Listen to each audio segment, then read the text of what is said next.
오늘의 주인공은 하반기를 빛내줄 섹터죠. 재건 인프라 섹터로 좀 보시면 좋을 것 같습니다. 첫 번째로 보게 되면 계속 얘기가 나왔던 게 우크라이나에 대한 재건 이 부분들이잖아요. 우크라이나 재건 사업을 할 때 비용이 어느 정도 들어갈 것 같으세요?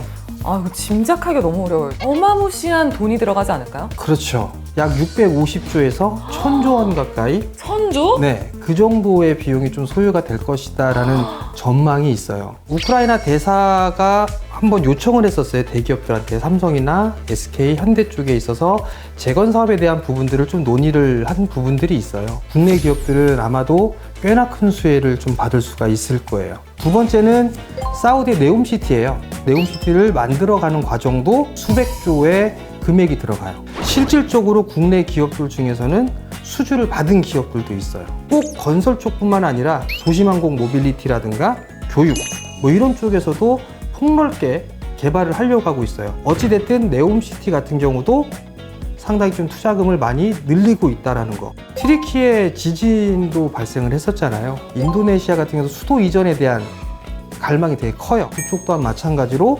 모멘텀거리가 좀 될 수가 있어요. 그럼 당연히 수주 잔고는 쌓여갈 거고 시장은 반응을 하겠죠. 그렇기 때문에 이런 섹터들은 무조건 봐야 될 그럴 기업이 아닌가. 네, 과연 역대 고수님들은 SOC 재건 인프라에 대해서 어떻게 생각하실지 역대 고수 멤버즈 의견 보여주세요.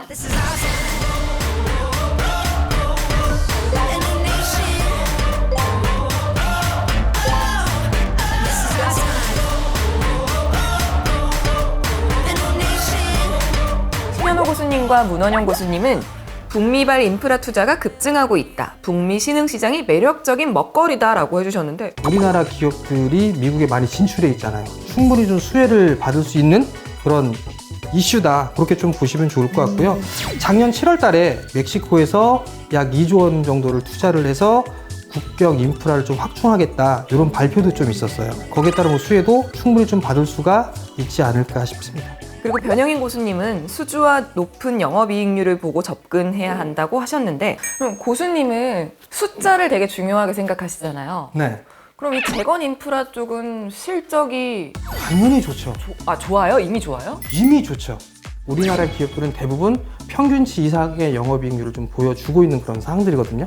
거기다가 실적까지도 좀 좋아지고 있어요. 수익성이 개선되고 있는 그런 모습들이 나오고 있거든요. 그럼 점차적으로 아마 조금 더 좋아지지 않을까 그렇게 좀 예상을 하고 있는 그런 상황들이기 때문에 이 부분들에 있어서는 크게 걱정할 필요 없다. 재건 인프라라고 많이 얘기를 하는데 이게 어쨌든 좀 방대한 개념이라서 쉽게 좀 말씀을 드리면 신도시 하나 만든다 생각하시면 돼요. 땅을 고르고 건물을 올리고 거기에 전기 설비가 들어가고 통신선 깔고 이런 다양한 모든 산업군들이 다 들어가는데 그 중에서 핵심으로 봐야 될 그런 섹터들을 제가 가지고 왔습니다. 하반기 수익이 만개한다. 재건 인프라주 탑3. 이 중에서 건설, 기계, 전력 하나씩 가져오셨네요. 뽑고 싶은 거 한번 뽑아보세요. 뽑기예요. 네, 아무거나. 가장 먼저 필요한 거는 건설이 아닐까 싶거든요. 네, 삼성 엔지니어링. 네. 삼성 엔지니어링은 종합 플랜트 업체예요. EPC 업체라고 하는데 설계부터 시작해서 시공, 관리까지 다 하는 그런 기업이에요. 중동 쪽도 어느 정도 수주를 받고 있고 그 이외에 이제 카타르 지역에 공사를 지금 진행을 하고 있고요. 또 하나는 삼성 쪽의 평택 공장도 계속 인프라 투자를 계속 하고 있어요. 그뿐만 아니라 아시아 시장이죠. 말레이시아 시장 쪽에서도 계속 수주가 좀 들어와 주고 있고 실질적으로 현장에서 지금 진행을 하고 있는 그런 상황들이거든요. 삼성 엔지니어링의 영업망은 전 세계예요. 차트에서 보면은 생각보다 주가가 많이 올라와 있네요. 그렇죠. 일봉 차트를 보면 차트가 많이 올라왔어요. 월봉을 한번 보세요. 월봉.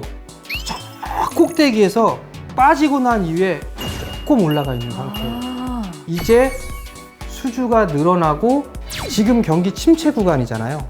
그러면 경기가 회복이 되게 되면 기업들이 우선시하는 게 있어요. 설비 투자를 하거든요. 그럼 거기에 따른 수혜가 충분히 있을 거고 또 하나는 매출이 20년도 때는 6조대에 머물렀었어요. 근데 2021년도는 7조 5천억 가까이 했고요. 그리고 난 다음에 22년 작년은 10조를 넘어섰어요. 점차적으로 매출에 대한 부분은 늘어나고 있고 거기에 따라서 영업이익도 꾸준하게 늘어나는 그런 모습들을 보이고 있거든요. 충분히 성장이 가능하죠. 아니, 첫 번째 종목부터 이렇게 10조가 넘는 매출액을 자랑하니까 나머지 종목들은 또 얼마나 좋을지 기대가 많이 되는데 왜 씩 웃으세요? 왜 씩 웃는 거예요? 기대해도 되겠죠? 골라보세요. 네. 재건 인프라주 탑3 기계를 뜯어볼게요. 꼭사주. 꼭사주가 왜 벌써 나와요, 교수님? 근데 이 꼭사주가 네. 되게 좋은 기업이에요. 스몰캡으로 아마 제가 개인적으로 탑픽으로 보고 있는 그런 기업이니까 잠시 뒤에 말씀드리도록 하겠습니다. 그러면 전력 하나 남았죠? 전력 진짜 중요할 것 같아요. 효성중공업. 상당히 좀 폭발적으로 성장을 할 수 있는 그런 기업이에요. 신재생 에너지, 태양광이나 풍력이나 유럽이나 미국 쪽에서는 계속 투자를 늘리고 있잖아요.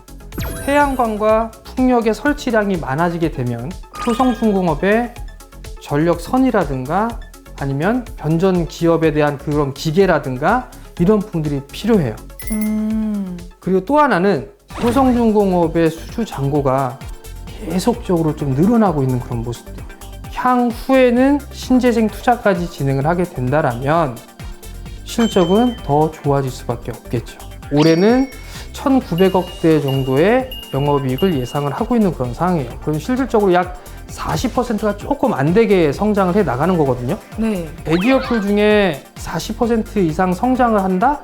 그렇게 많지가 않아요. 근데 이 전력 쪽의 섹터들은 그만큼 큰 폭의 성장을 좀 하고 있는 그런 상황이거든요.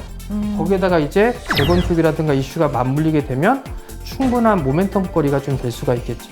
차트를 보면은 네. 2020년 이후로 네. 어쨌든 올라간 자리에서 굉장히 잘 버티고 있네요. 그렇죠. 박스권에서 매물 소화를 하고 있는 그런 상황이거든요.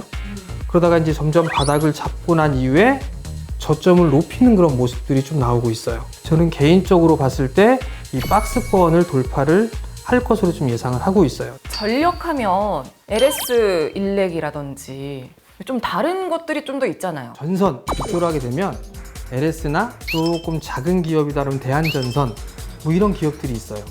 근데 나쁘다라는 게 아니라 단기에 제법 올랐어요. 그래서 저는 조정을 좀 기다리고 있는 입장이에요. 근데 반대로 효성중공업은 못 올랐어요.